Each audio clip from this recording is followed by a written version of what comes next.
پیاری ماں اور بہنوں، آپ صلی اللہ علیہ وسلم نے طائف کے میدان میں 3 میل پتھر کھا کر بھی نہ اٹھی نہ آگی، خون بہتا گیا۔ حدیث شریف میں ہے کہ طائف کے پہاڑ بھی بلبلا اٹھے، رونے لگے، زمین رونے لگی اور آسمان کے فرشتے رو پڑے اور آپ صلی اللہ علیہ وسلم بے ہوش ہو کر گر گئے۔ لیکن میری پیارے عزیز اور مائیں بہنوں، آپ صلی اللہ علیہ وسلم بے ہوش ہو کر گر گئے، لیکن بد دعا کا ایک لفظ بھی منہ سے نہ نکالا۔ وہ نبی جو کافروں کے لیے بد دعا نہ کرتا ہوا اپنی امت کے کلمہ گو لوگوں کے لیے کتنا شفیق و مہربان ہوگا۔ آپ بے ہوش ہو کر گر گئے۔ زید بن حارثہ غلام صاحب تھے، انہوں نے اٹھائے اور دشمن کے باغ میں لے کر چلے گئے، جس کو دیکھ کر دشمن بھی رو پڑا ہو۔ آج اس کی امت اس کی سنتوں پر چھریاں پھیر رہی ہے۔ حدیث میں 2 بڑی دار کا خنجر ہے جو آپ کے اور میرے ہاتھوں میں ہے اور سارے وار حضور صلی اللہ علیہ وسلم کے طریقوں پر ہی ہو رہے ہیں۔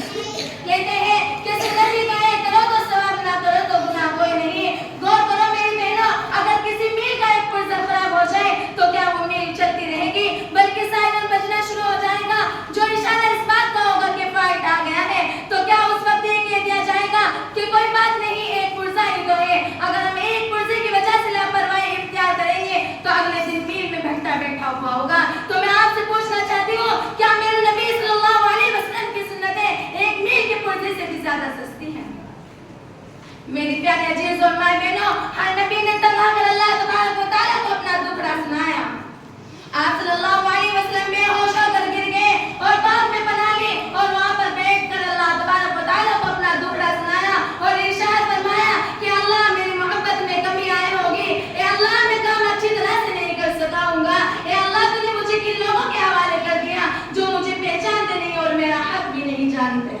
میری پیاری ماں اور بہنوں، بس ایسے کلمات کہنے تھے کہ اللہ تبارک و تعالیٰ کی محبت جوش میں آ گئی، آسمان کے فرشتے آ گئے، زمین کے فرشتے آ گئے اور جبرائیل امین آ گئے اور کہنے لگے کہ اے رسول اللہ صلی اللہ علیہ وسلم، حکم دے اُدْبِقُوا عَلَيْهِمُ الْأَخْشَيْنِ، ان کو 2 پہاڑوں کے درمیان ڈال کر چکی کی طرح پیس ڈالیں۔ لیکن میری پیاری ماں اور بہنوں، قربان جائے اس استاد ہستی پر، قربان جائے اس محمد صلی اللہ علیہ وسلم پر، جب یہ سنا تو کہنے لگے کہ نہیں، اگر یہ مجھ پر ایمان نہیں لاتے تو اللہ تبارک و تعالیٰ ان کی نسلوں میں ایسا افراد پیدا کریں گے جو مجھ پر ایمان لائیں گے۔ جب فرشتوں نے یہ سنا تو رونے لگے اور کہنے لگے رؤوف الرحیم بالمؤمنین رؤوف الرحیم، میرے اللہ نے سچ کہا، آپ واقعی رؤوف الرحیم ہیں۔ میرے پیارے عزیز اور مائیں بہنوں، اب آخری میں اللہ تبارک و تعالیٰ سے دعا ہے کہ اللہ تعالیٰ ہم سب کو حضور صلی اللہ علیہ وسلم کی سنتوں کو زندہ کرنے والی بنائے اور سنت سے زیادہ عمل کرنے کی توفیق عطا فرمائے۔ اب میں اپنی تقریر کو اس شاعر کے ساتھ ختم کرنا چاہتی ہوں۔ عزت تو ہے خدا کی، پھر اس کی